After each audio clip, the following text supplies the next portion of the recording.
गुरुवार का व्रत बहुत ही फलदायी माना जाता है। गुरुवार यानी बृहस्पतिवार के दिन श्री हरि विष्णु और बृहस्पति देवता की पूजा का विधान है। इस दिन लोग केले के पेड़ का भी पूजन करते हैं। बृहस्पति देवता को बुद्धि का कारक माना जाता है।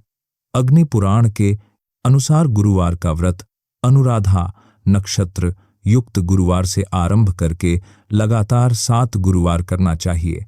इस दिन प्रातः काल उठकर भगवान विष्णु का ध्यान कर व्रत का संकल्प लेना चाहिए और व्रत कथा का श्रवण करना चाहिए। तो प्रिय श्रोताओं, आज आपको ज्ञान मंजुला सुना रहा है बृहस्पतिवार यानी गुरुवार व्रत की संपूर्ण कथा। आप सभी मन में बृहस्पति देवता का ध्यान करके कथा को पूरा सुने। बृहस्पतिवार व्रत की पौराणिक कथा के अनुसार प्राचीन समय की बात है। भारतवर्ष में एक राजा राज्य करता था। वह बड़ा प्रतापी और दानी था। वह नित्य प्रति मंदिर में भगवान के दर्शन करने जाता था। वह ब्राह्मण और गुरु की सेवा किया करता था। उसके द्वार से कोई भी याचक निराश होकर नहीं लौटता था। वह प्रत्येक गुरुवार को व्रत रखता और पूजन करता था। हर दिन गरीबों की सहायता करता था।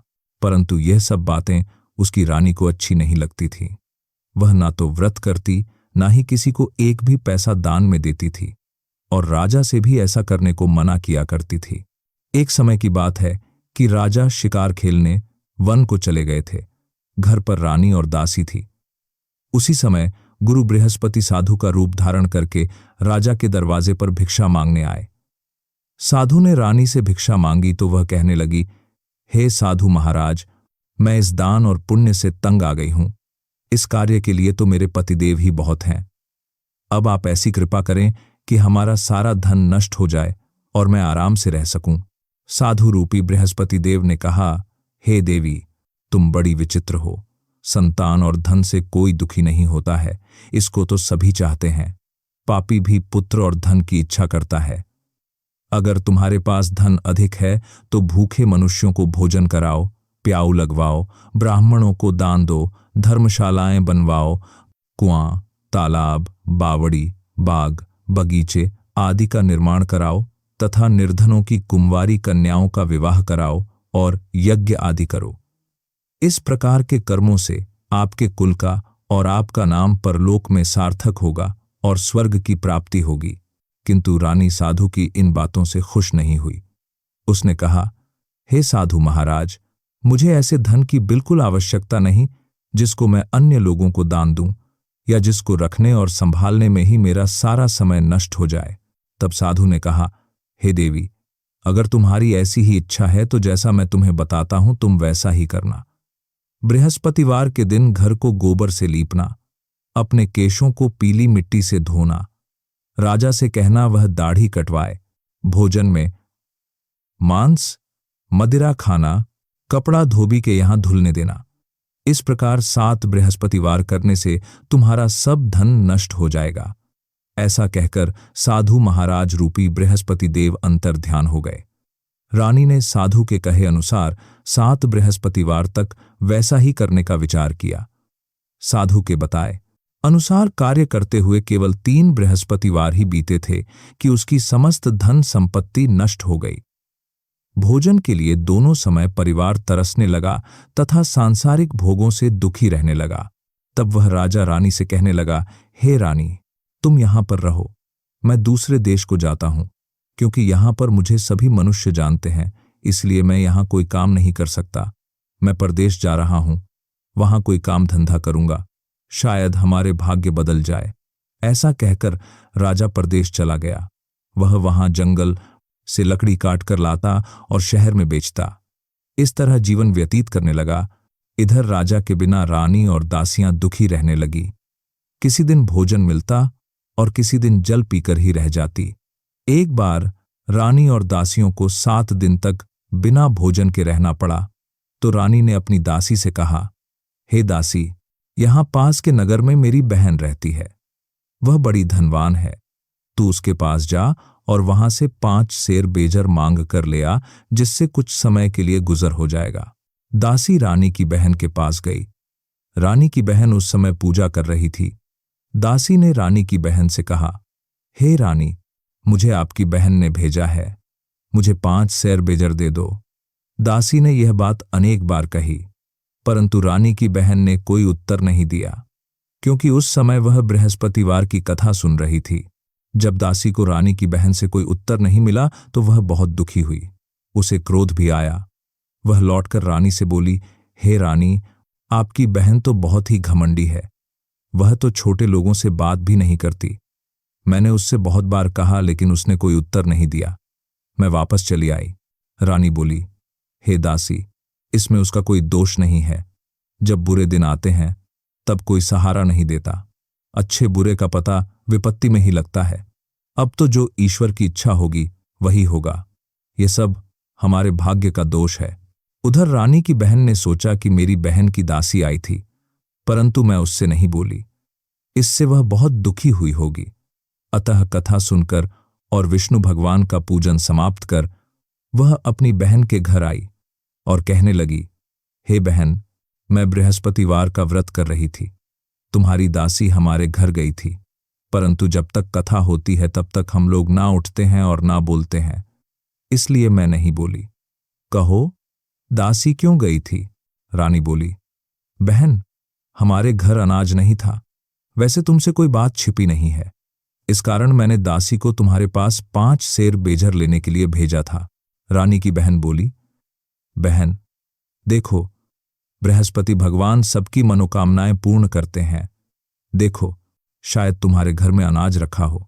यह सुनकर दासी घर के अंदर गई तो वहां उसे एक घड़ा बेजर का मिल गया। उसे बड़ी हैरानी हुई, क्योंकि उसने एक एक बर्तन देख लिया था। उसने बाहर आकर रानी को बताया। दासी अपनी रानी से कहने लगी, हे रानी, देखो, वैसे हमको जब अन्न नहीं मिलता तब हम रोज व्रत ही तो करते हैं। अगर इनसे व्रत की विधि और कथा पूछ ली जाए तो उसे हम भी किया करेंगे। दासी के कहने पर रानी ने अपनी बहन से बृहस्पतिवार व्रत के बारे में पूछा। उसकी बहन ने बताया, हे रानी, बहन, बृहस्पतिवार को सूर्योदय से पहले उठकर स्नान करके बृहस्पतिवार का व्रत करना चाहिए, लेकिन उस दिन सिर नहीं धोना चाहिए। बृहस्पतिवार के व्रत में चने की दाल और मुनक्का से विष्णु भगवान का केले के वृक्ष की जड़ में पूजन करें तथा दीपक जलाएं। उस दिन एक ही समय भोजन करें। भोजन पीले खाद्य पदार्थ का करें और कथा सुनें। इस प्रकार करने से गुरु भगवान प्रसन्न होते हैं, धन पुत्र देते हैं, मनोकामना पूर्ण करते हैं। व्रत और पूजन की विधि बताकर रानी की बहन अपने घर लौट गई। रानी और दासी दोनों ने निश्चय किया कि बृहस्पति देव भगवान का पूजन जरूर करेंगे। 7 दिन बाद जब बृहस्पतिवार आया तो उन्होंने व्रत रखा। गुड़ साल में जाकर चना और गुड़ बीन लाई तथा उसकी दाल से केले की जड़ तथा विष्णु भगवान का पूजन किया। अब पीला भोजन कहाँ से आए? दोनों बड़ी दुखी हुई, परंतु उन्होंने व्रत किया था, इस कारण बृहस्पति देव भगवान प्रसन्न थे। एक साधारण व्यक्ति के रूप में वे 2 थालों में सुंदर पीला भोजन लेकर आए और दासी को देकर बोले, हे दासी, यह भोजन तुम्हारे और रानी के लिए है, तुम दोनों कर लेना। दासी भोजन पाकर बहुत प्रसन्न हुई और रानी से बोली, रानी जी, भोजन कर लो। रानी को भोजन आने के बारे में कुछ नहीं पता था, इसलिए वह दासी से बोली, जा तू ही भोजन कर, क्यों तू व्यर्थ में हमारी हंसी उड़ाती है? तब दासी बोली, रानी, एक व्यक्ति भोजन दे गया है। तब रानी कहने लगी, वो भोजन तेरे लिए ही देकर गया है, तू ही भोजन कर। दासी ने कहा, वह व्यक्ति हम दोनों के लिए 2 थालों में भोजन देकर गया है, इसलिए मैं और आप दोनों ही साथ साथ भोजन करेंगी। फिर दोनों ने गुरु भगवान को नमस्कार कर भोजन किया। उसके बाद से वे प्रत्येक बृहस्पतिवार को गुरु भगवान का व्रत और पूजन करने लगी। बृहस्पति भगवान की कृपा से उनके पास धन हो गया, परंतु रानी फिर पहले की तरह से आलस्य करने लगी। तब दासी बोली, देखो रानी, तुम पहले भी इसी प्रकार आलस्य करती थी, तुम्हें धन रखने में कष्ट होता था, इस कारण सभी धन नष्ट हो गया। अब गुरु भगवान की कृपा से धन मिला है तो तुम्हें फिर आलस्य होता है।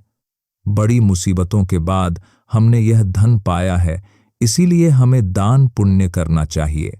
तुम भूखे मनुष्यों को भोजन कराओ, प्याऊ लगवाओ, ब्राह्मणों को दान दो, कुआं, तालाब, बावड़ी आदि का निर्माण करवाओ, मंदिर पाठशाला बनवाकर दान दो, कुंवारी कन्याओं का विवाह करवाओ, धन को शुभ कार्यों में खर्च करो, जिससे तुम्हारे कुल का यश बढ़े और स्वर्ग प्राप्त हो और पितर भी प्रसन्न हो।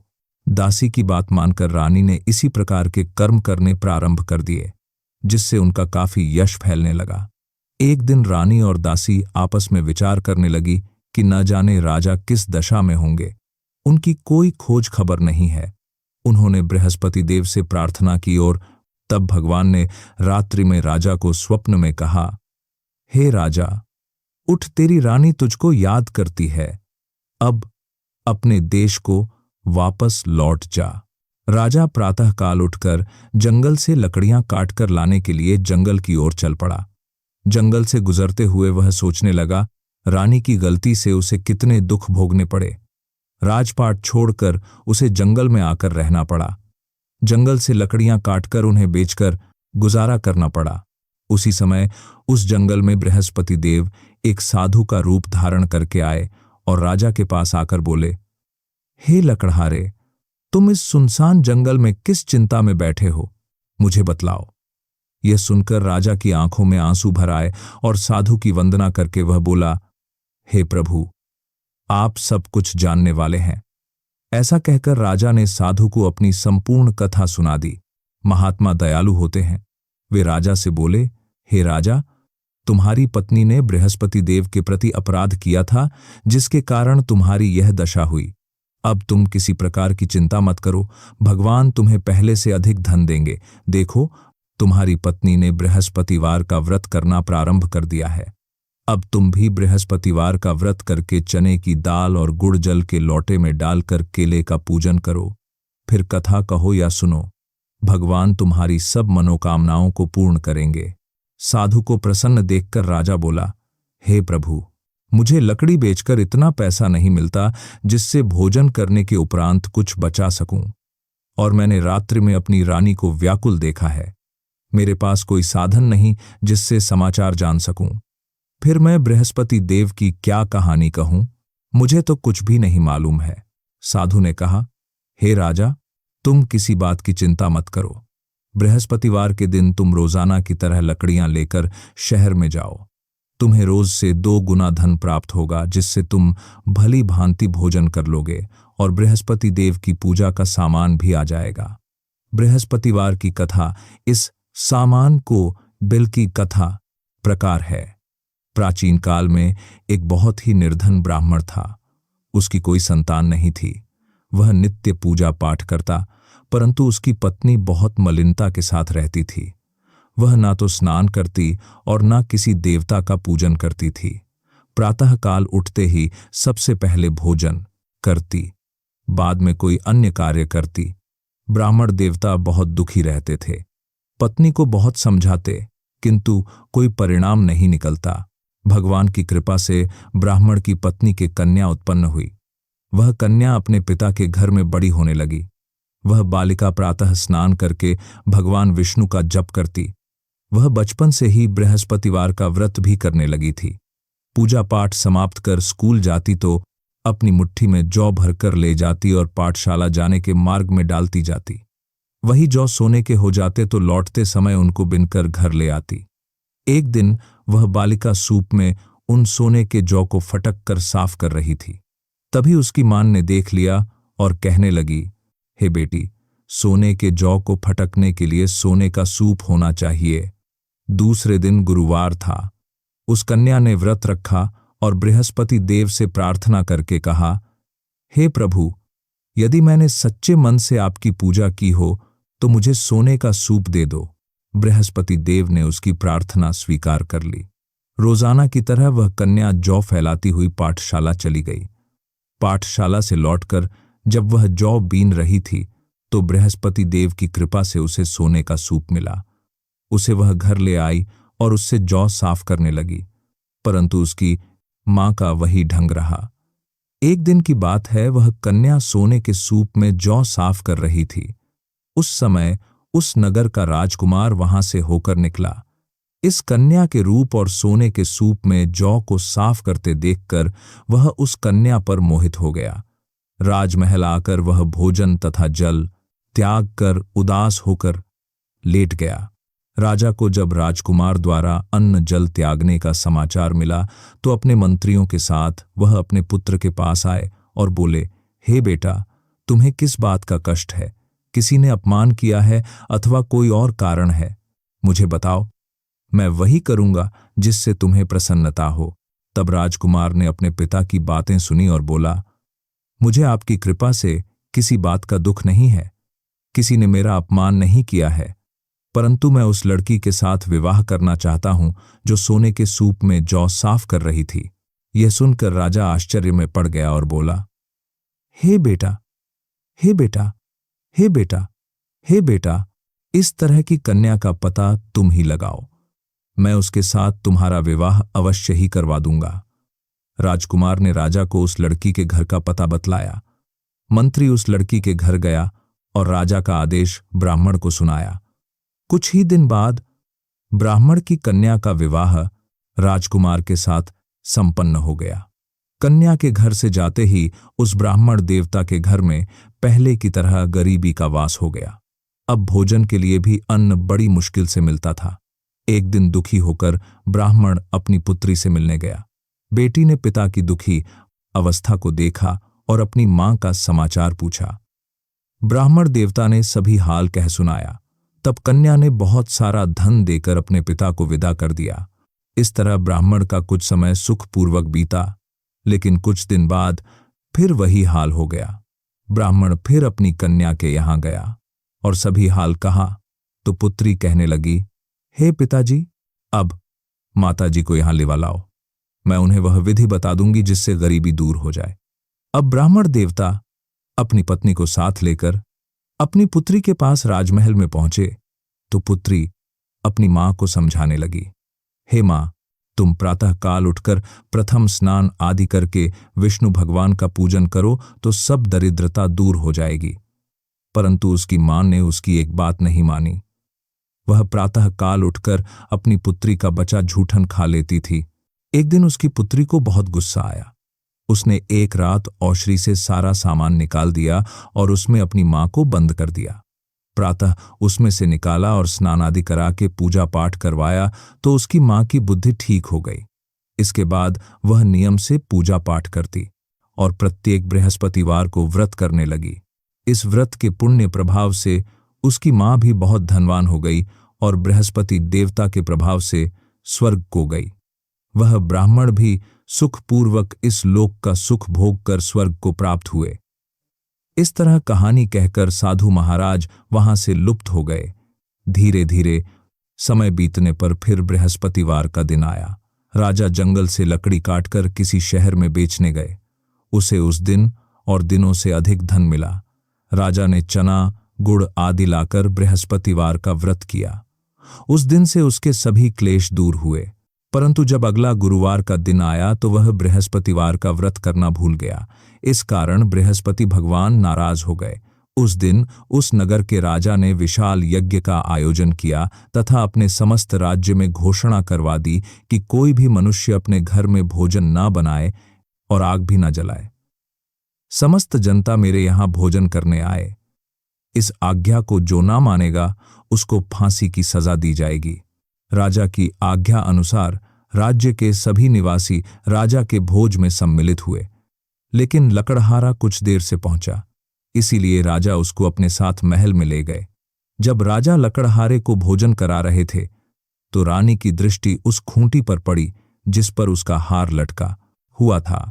उसे हार खूंटी पर लटका दिखाई नहीं दिया। रानी को निश्चय हो गया कि मेरा हार उस लकड़हारे ने चुरा लिया है। उसी समय सैनिक बुलवाकर उसको कैदखाने में डलवा दिया।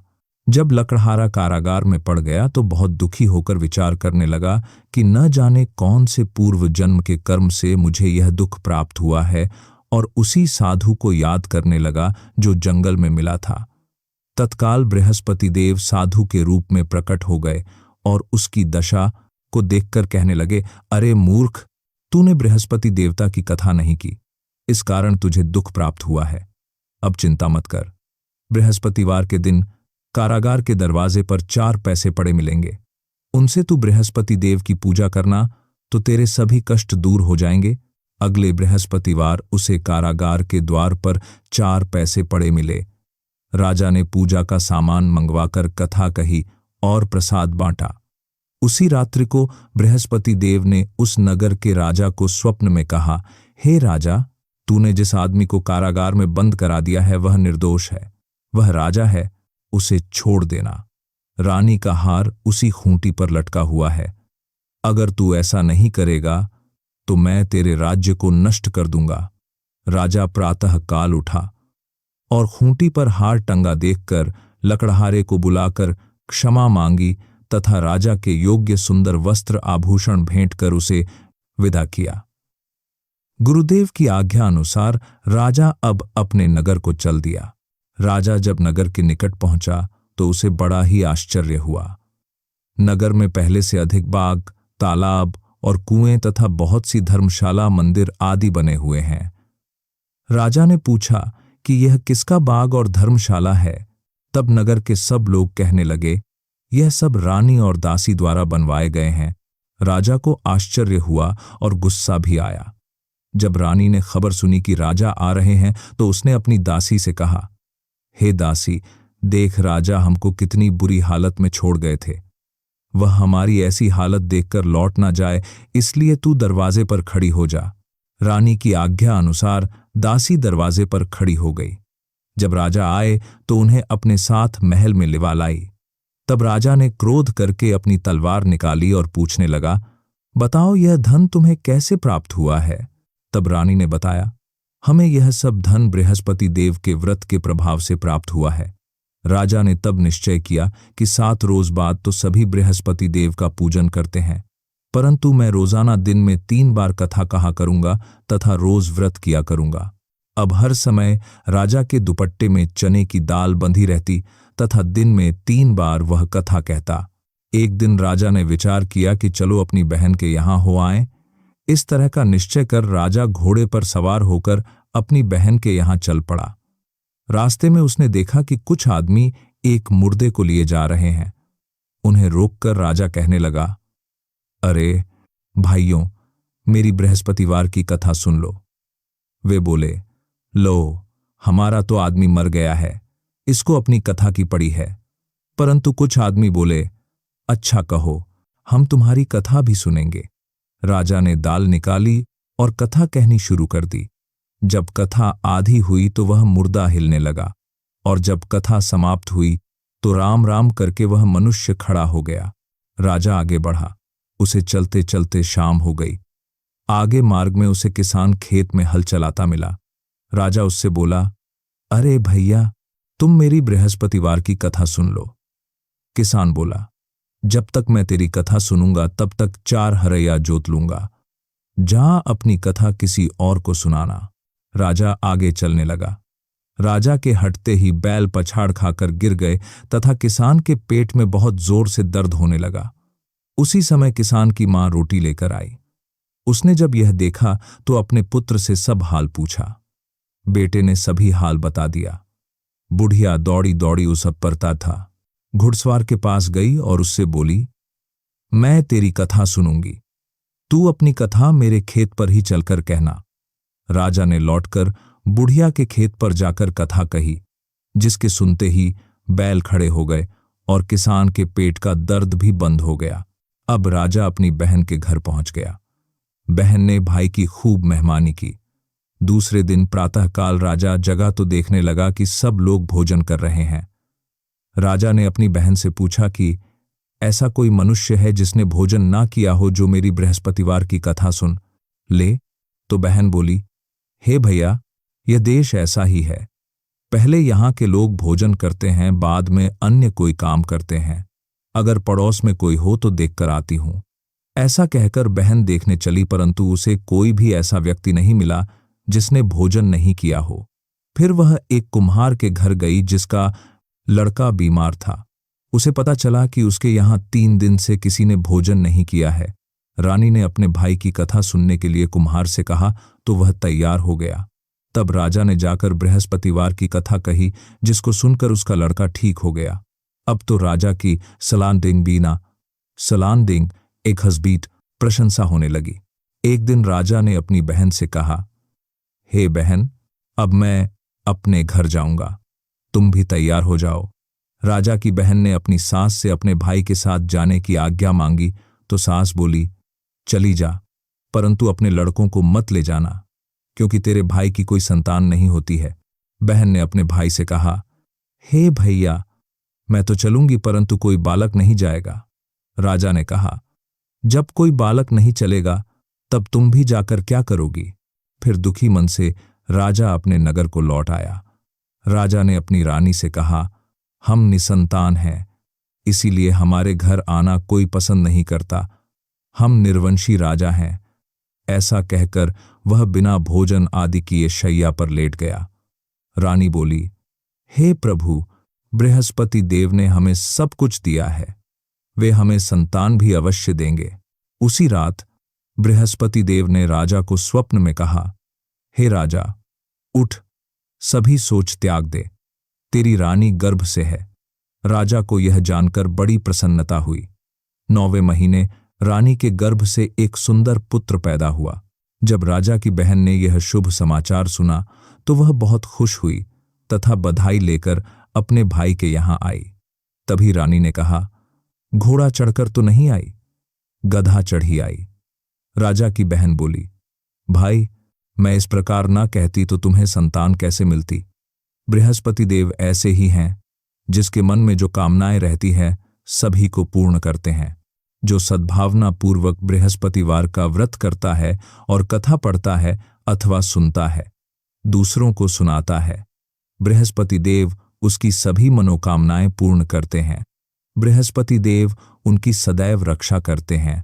जो संसार में सद्भावना और सच्चे मन से बृहस्पति देव का पूजन करते हैं, उनकी सभी मनोकामनाएं उसी प्रकार पूर्ण होती हैं। जैसे रानी और राजा ने बृहस्पति देव की कथा का गुणगान किया, उनकी सभी इच्छाएं बृहस्पति देव ने पूर्ण की। मनुष्य को हृदय से उनका मनन करते हुए जयकार करनी चाहिए। प्रेम से बोलिए, बृहस्पति देवता की जय। यह थी बृहस्पतिवार व्रत कथा। प्रिय श्रोताओं, यह थी बृहस्पतिवार व्रत की संपूर्ण पौराणिक कथा। इस कथा से हमें यह शिक्षा मिलती है कि बृहस्पति देव की सच्चे मन से उपासना करने वाले भक्तों की सभी मनोकामनाएं पूर्ण होती हैं। धन, संतान, सुख, समृद्धि सब कुछ उनकी कृपा से प्राप्त होता है। जो व्यक्ति बृहस्पतिवार का व्रत श्रद्धा और विश्वास के साथ करता है, कथा सुनता है और दूसरों को सुनाता है, गरीबों की सहायता करता है, दान पुण्य करता है, उसके जीवन में सुख, शांति और समृद्धि का वास होता है। आप सभी से निवेदन है कि इस पवित्र कथा को अपने परिवार और मित्रों के साथ साझा करें। बृहस्पति देव की कृपा आप सभी पर सदैव बनी रहे। जय बृहस्पति देव की, जय श्री विष्णु की। यह कथा ज्ञान मंजुला द्वारा प्रस्तुत की गई। आप सभी का बहुत बहुत धन्यवाद।